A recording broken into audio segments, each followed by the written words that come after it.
I split 50 of Minecraft's best players into 3 different regions to see how they innovate, prosper, and use their unique skills to create the best civilization they can. After 2 weeks of progress, each group will be scored on how successful they grew their civilization and how well they defend and fight during Doomsday, when the wall separating them drop and PvP is enabled.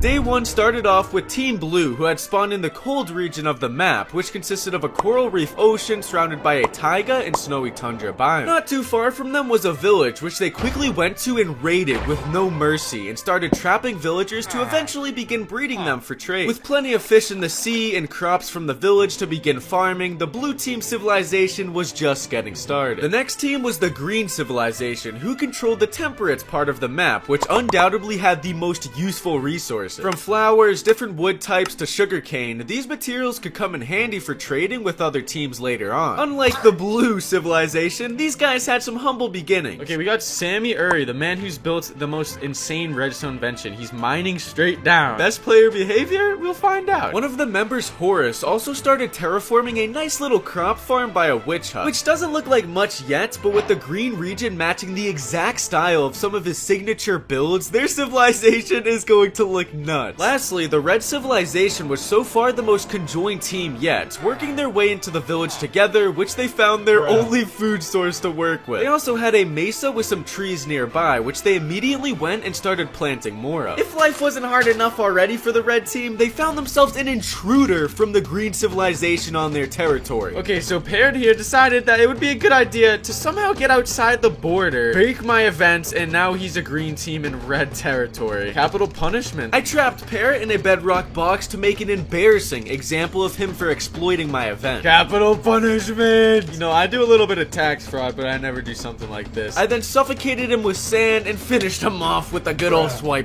Anyways, each civilization continued to get resources from their villages, terrain, and caves, which led to Blue Team pulling the first of many godlike strategies. Wait, what is this supposed to be? Is this a chunk? Are they mining out this whole chunk? Blue Team member Pingu was currently in the process of TNT duping a whole chunk to make a slime farm. This is because slime is a very vital resource to many redstone contraptions, including bomber planes to wipe out other civilizations on Doomsday. Meanwhile, the green civilization was making some great use of their vast resources to make their base look nice. They also went ahead and set up a pumpkin, cocoa bean, and witch farm, which only they had and could become very useful if they needed to trade. While it seemed like green was starting to develop a monopoly on the farmers market, the red civilization had begun to make some agricultural moves themselves. Red biome progress is also looking fire. They are dominating the cactus economy right now. Whenever a cactus grows on this cactus farm, it'll break off into this funnel system where it either gets put into a double chest or into composters, which can then be used to get unlimited bone meal. Despite their 3 very different regions, every civilization shared an end portal in the very center of the map. The end dimension would be used as a trading hub for everyone, and the blue team had just gotten enough Eyes of Ender to go there. Jeez. That is an alpha play by blue. First to get to the end. Now, even though the blue team entered the end first, the green team decided to rush in and stream snipe the dragon before them, as well as snagging the one and only dragon egg, causing unrest in the blue team. With that, day 1 had ended, but when I say these pro-civilization growth is going to be exponential, I mean it. Because right on day 2, red team members Sloime and Matt Bat Wings built this incredibly fast Enderman farm. When building a tower away from the main end island and manipulating Enderman's spawn by loading only those chunks, you can cause them to spawn and pile up inside of this tower, where you can kill them easily for a quick 30 levels in less than 3 minutes. What was even more genius of this was that Pi, who was also on the red team, had made the bridge outwards to it out of black glass panes, so none of the other civilizations would be able to see it. Eventually, the blue team would find it though. As we can see, Clown Pierce here used it to get fully enchanted netherite armor along with a few other team members. Besides perhaps now being the most geared and powerful civilization on the server, Blue Team was now the first to complete a fully functional slime farm, which was working around the clock. Blue and Red weren't the only civilizations working their way up in the world though, because the green civilization was absolutely flourishing. Ooh, okay, what is going on here? Maybe it was their humble beginnings gathering food, or their unique nature surrounding them. Things were for sure coming together. Not only did they have this very efficient slime farm, but they also had this overpowered iron farm. Ooh. my gosh, look at that. That is brutal. Oh, there it goes. There's Brood. By placing these villagers in each corner of the sky platform with a pillager in the middle, the game gets confused and spawns an iron golem to help save the villager. The iron golem will then immediately fall to its death, where its iron drops will be collected by the player. The red civilization had also built an iron farm like this so they could automate such an item, as well as making a solid slime farm of their own. But who really cares about some silly slime farm when Pi from the red team built this genius automatic sheep shearing farm? By manipulating the sheep's AI pathfinding abilities with this maze, you can shear one of the sheep, who will then work its way all the way back up to the top of the maze, and by the time it gets back down to you, it's ready to be sheared again. Moving back to the blue civilization, business was absolutely thriving. Not only did blue have villagers in holes, but also in the nether. Let's go! Another thing blue was working towards was collecting obsidian, and I kid you not, when I entered the end to check up on Clown Pierce, my man was mining an entire obsidian monolith. With this obsidian, he built a bunch of giant nether portals underground, where he can farm gold from piglins who trap themselves after entering. He said that he was collecting this gold to make golden apples, which would give him a huge advantage in combat on Doomsday. While Clown Pierce was farming gold, Pingu was going nuts in the nether, pushing his redstone to the test and automating netherite. Oh, there you go. Yo, it worked. Yo. Oh my gosh, we got a 3 vein right here. Back in the overworld, the green civilization had outdone themselves again, because on the 3rd day, they completely transformed their base. Yo! What? Bruh, this is sick. No way. Yo! By using their unique jungle landscape, the green team had terraformed an entire river with some houses next to it, started their main cave base with this neat little redstone door, as well as some very unique farms. Nah, don't tell me this is a sheep freaking... Oh no, it's an automatic sheep dispenser. Kinda disappointed. And of course, just like any upcoming world superpower, green also went ahead and killed off an entire forest and industrialized it with stone. This was all for a good cause though, don't worry, as they needed this flat terrain to use their raid farm, which proved to be extremely profitable. By manipulating the game with this tall villager machine in the sky, you can cause a raid to happen whenever and wherever you want. When the raid starts, the pillagers will spawn on this floating ice platform up above, which they will then fall into the death chamber where the player is waiting to kill them. This is easily one of the most economically efficient farms in the entire game, since it produces so many emeralds, as well as giving you access to dozens of different loot drops. With each civilization now getting a solid grasp on materials, they all started gearing up and building defenses for Doomsday. Well, at least most of them. A few of the blue team members thought it would be funny to try and break through the giant bedrock wall. Nah, no way.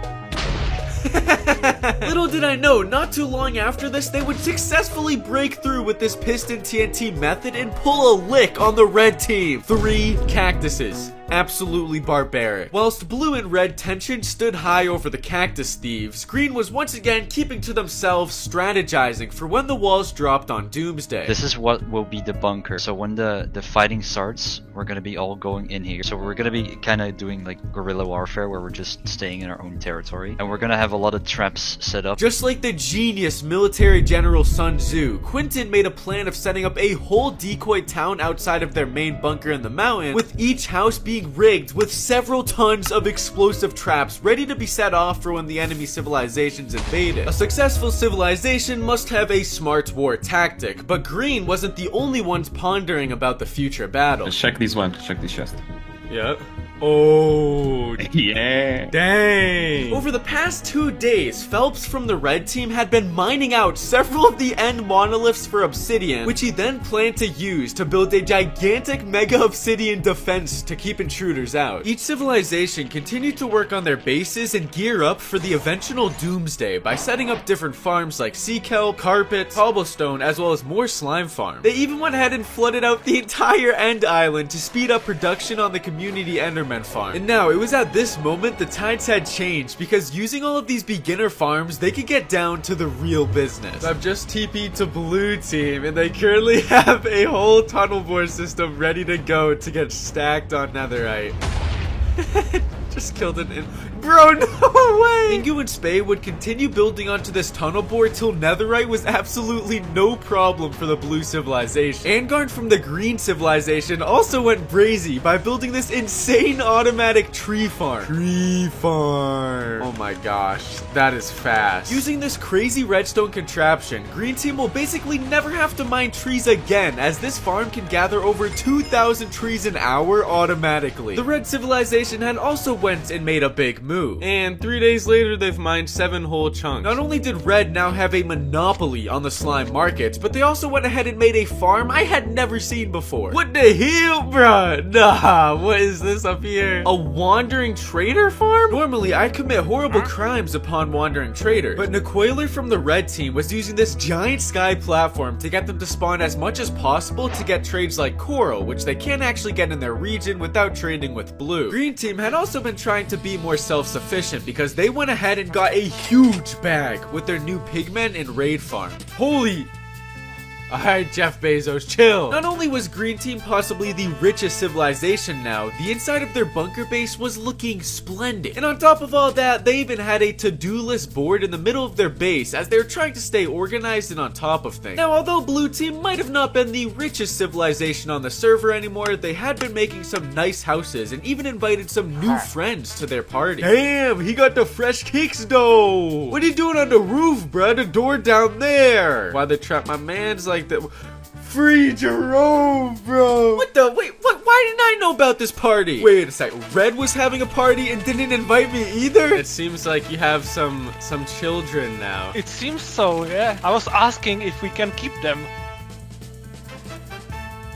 What the? They even had half-naked men at the party. Alright, so up until now, most of the players had been focusing on auto farms, but on the 8th day, you could really see some of the pro builders coming into play. Like the blue team, who seemed to be going for a more medieval type feel with stone walls to keep any enemies out. But compared to green's home improvements, blue's what's chump chain? Bruh, yo, look at this dude, bro. This looks actually insane. Quinton from the green team had completely transformed this entire mountain into their main base centerpiece. Their base had this cool Aztec feel, and bruh, unless their intruder is this dude right here, there's no way anyone's climbing that. Around this same time, Red had done some terraforming and also began some seriously nuts work on their base. Dude, they built a pyramid! Oh my gosh, when did this happen? This literally happened overnight. Now, Red and Green would continue to work on their civilization infrastructure, but Blue started steering away from their building and focusing on other projects. Hold up, they're building a canal over here. Yo, what? Led by A1306, he planned to mine out this entire perimeter by using a massive array of TNT bomber planes. Honestly, I'm not sure why. Maybe it was to assert dominance on the other civilizations or to do something bigger than I can think of. After a while of being in the overworld, I finally went to go see what the best players were doing in the nether again. Holy bruh, what is this thing? What in the world? Now, for the next following 3 days up until Doomsday, each team went hard at work to become the most developed, successful, and powerful civilization they possibly could. And when I tell you these are the best players out there, I mean it, because this is what Red's region looked like at the start, and here is what it looks like now. Oh my gosh. This is crazy. Going along with their desert region theme, the Red civilization built this massive pyramid where the main structure stores all of their items in different farms. The most notable being countless auto food farms, nether tree farm, auto obsidian farms, among many others. They even had houses and other buildings outside for its inhabitants, but the craziest part of their civilization had to be their military. Starting off, Pi and Phelps transported an entire ghast from the nether into the shooting chamber in the sky, where they can harness its fireballs to punch onto intruders down below. They also had engineered several TNT flying machines on every inch of the bedrock walls, which will automatically detect when the bedrock disappears and will immediately start raining havoc on the other civilization. With a thriving economy, great infrastructure, and even a sip over Sphinx religion with some very built-to-scale cheeks, the Red civilization was looking like a solid investment. Now let's go check out what the Blue civilization accomplished. Holy bro, they finished it. They finished. Oh! After days of running defending their world eater, the blue civilization had finally finished their gigantic hole. I didn't do that, they did, but subscribe anyway. They also had a pretty solid tree farm built by Dual Boy, a raid farm, and once again Clownpierce's gold farm using these giant nether portals. Military-wise, they had a few TNT bombers lined up and ready to go, as well as this really interesting stationary cannon which fires dupe TNT in a spread, most likely to defend against incoming missiles. A1 through 6, you spent so much time on that perimeter. What's your final words? Subscribe to Sip Over, and if you don't, I'll do that on your house. Perhaps Blue's pride of creating this giant perimeter distracted them from prospering economically and imperialistically. But let's go check up on how crazy Green had made their civilization. Yo! Nah, it looks so good in the jungle. Using their jungly region, they made an absolutely insane looking base with a giant cathedral as their centerpiece, a village on the outside, and a furnished cave system housing their different farms like their auto tree farm and kelp farm. Although maybe not as economically developed as the red civilization, Green Team had put together an unbelievable war strategy that I would have never expected. First of all, leading into their cathedral was a tunnel trap made by Purple Dragon Nuke where once someone walked into it, it would trigger, dropping them into an unescapable obsidian pit where dozens of witches are waiting to kill them. Then, all the way behind their civilization, Cades had engineered an entire lineup of sophisticated TNT bomber planes that would fly up but only start dropping TNT once they had actually reached the other civilization. And now, possibly the craziest Minecraft thing I've ever seen, Angarn, Quinton, and Grizz had literally made an immortality machine. All the way underground in this bunker they dug out, they had an Ender Pearl stasis chamber that could teleport them back if they ever found themselves in danger. Nothing crazy, but by using this update suppressor, the stasis chamber will automatically detect when their inventory runs out of totems and will immediately teleport them back before death. The perfect mix of offense, defense, and deception. Now let's drop the walls between them and watch each civilization filled with the world's best PvPers, redstoners, and builders fight to the death. There it goes! Oh my god! This is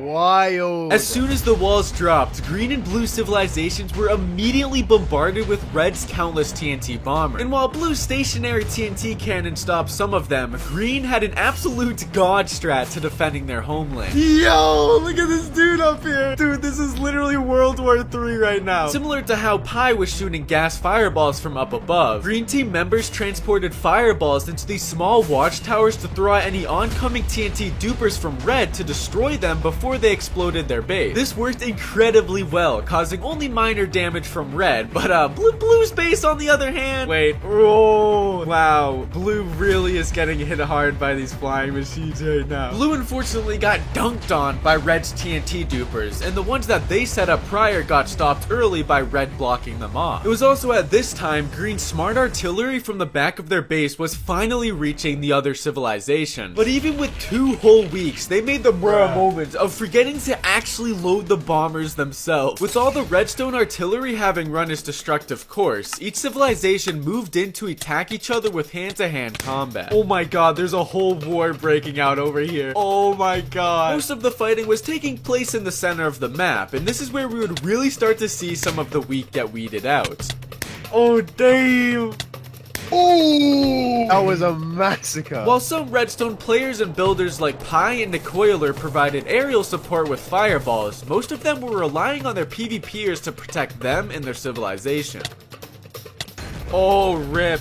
Oh, he just did the thing! And just like that, Dark Phoenix from the green team was immediately teleported safely away from Clownpierce once they had no more totems in their inventory. This strategy itself was game-changing for green, because as blue and red civilization numbers slowly dwindled due to combat, they maintained almost all of their players. This guy, his whole team is fighting for their lives and he's chilling on his Eiffel Tower. You gotta respect that. Not only was green keeping their players alive, but they had also just caught Frankie, one of blue's best PvPers in their witch trap. Oh my god, they got one guy. This is actually brutal. Oh, he's block glitched. Oh my god, he got out. Somehow Frankie had managed to escape green's defense trap alive, which just goes to show how insane these guys are. Now with about 18 total players left, the world border started to close in on the civilizations, which led to one of red's most valued players to die. Oh no, Pi just died. No! Pi, you put up a good fight, man. Yeah, I'm not really into PvP, so I was just trying to survive. We salute you. With the red team hanging on by a thread to survive, the green team still outnumbered everyone else and was now targeting blue. Oh, they're all on Frankie. This is big. He's literally getting 1v7 right now. The borders had now completely shrunk, leaving blue and green to mosh pit it out, while the last red team members like KBDT took refuge in holes underground. Oh my god. Come on, bro. You're supposed to be the best Minecraft player. He must be a dang redstoner.